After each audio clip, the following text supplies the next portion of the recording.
அனைவருக்கும் வணக்கம். சற்று முன் வெளியான முக்கிய அறிவிப்பின்படி கலைஞர் மகளிர் உரிமை தொகை திட்டம் குறித்து இன்று முக்கியமான அறிவு ஒன்று வெளியாகியுள்ளது. இதை பத்தி விரிவாக நம்ம வீடியோல பார்க்க போறோம். வீடியோ ஸ்கிப் பண்ணாம பாருங்க. வீடியோக்குள்ள போறதுக்கு முன்னாடி இந்த வீடியோக்கு ஒரு லைக் பட்டனை பிரஸ் பண்ணிக்கோங்க. இப்பதான் நம்ம சேனலுக்கு முதன்முறையா வரீங்கன்னா சப்ஸ்கிரைப் பட்டனை பிரஸ் பண்ணிக்கோங்க. கூடவே பெல் ஐகான் பட்டனை பிரஸ் பண்ணிக்கோங்க. வாங்க வீடியோக்குள்ள போகலாம். கலைஞர் மகளிர் உரிமை தொகை திட்டம் விரிவாக்கம் ஜூன் 4ஆம் தேதி முதல் தொடங்கப்பட உள்ளது.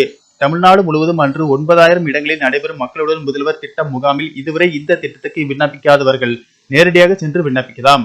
அதே போல ஏற்கனவே இந்த திட்டத்துக்கு விண்ணப்பத்தை நிராகரிக்கப்பட்ட விண்ணப்பதாரர்களும் மீண்டும் இந்த திட்டத்தில் விண்ணப்பிக்கலாம் என தமிழ்நாடு முதலமைச்சர் மு.க.ஸ்டாலின், கலைஞர் மகளிர் உரிமை தொகை அமைச்சர் கீதா ஜீவன் ஆகியோர் அறிவித்துள்ளனர். அப்படி விண்ணப்பிப்பவர்களில் தகுதியானவர்களின் விண்ணப்பங்கள் மட்டும் ஏற்றுக்கொள்ளப்படும் என்றும் தமிழ்நாடு அரசு தெளிவாக கூறிவிட்டது. கலைஞர் மகளிர் உரிமை தொகை திட்டத்தில் பயனாளியாக விரும்புபவர்கள் அனைவரும் இந்த திட்டத்துக்கு வகுக்கப்பட்டிருக்கும் விதிமுறைகளை படித்து தெரிந்து கொள்வது அவசியம். ஒரு குடும்பத்தில் குடும்ப தலைவி இல்லை என்றால் அல்லது அவர்களின் பெயர் ரேஷன் கார்டில் இல்லை என்றால் அந்த குடும்பத்தில் 21 வயது நிரம்பிய தகுதியான பெண்கள் இருப்பின் அவர்கள் பெயர் ரேஷன் கார்டில் இருந்தால் அந்த பெண் குடும்ப தலைவியாக கருதப்பட்டு கலைஞர் மகளிர் உரிமை தொகை 1000 ரூபாய் அவர்களது வங்கி கணக்கில் வரவழைக்கப்படும் என அரசு அறிவித்திருக்கிறது.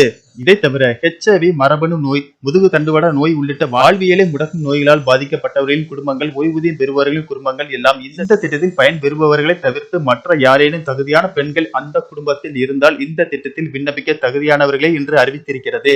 தகுதியானவர்கள் யாரும் விடுபட்டு விடக்கூடாது எனும் வகையில் கலைஞர் மகளிர் உரிமை தொகை திட்டத்தின் விதிமுறைகள் வகுக்கப்பட்டிருக்கிறது.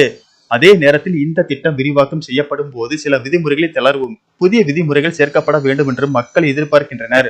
2-3 குழந்தைகளை வைத்துக் கொண்டு கஷ்டப்படும் ஆண்களும் உள்ளனர். அவர்களுக்கும் இந்த திட்டத்தில் ஏதேனும் வழிவகை செய்ய முடியுமா என பரிசீலனை செய்ய வேண்டும் என எதிர்பார்க்கின்றனர். எனவே வருகிற தேர்தலை முன்னிட்டு கலைஞர் மகளிர் உரிமை தொகை திட்டத்தில் மேலும் சில புதிய தளர்வுகளை முதல்வர் அறிவிப்பார் என தகவல்கள் தெரிவிக்கின்றன.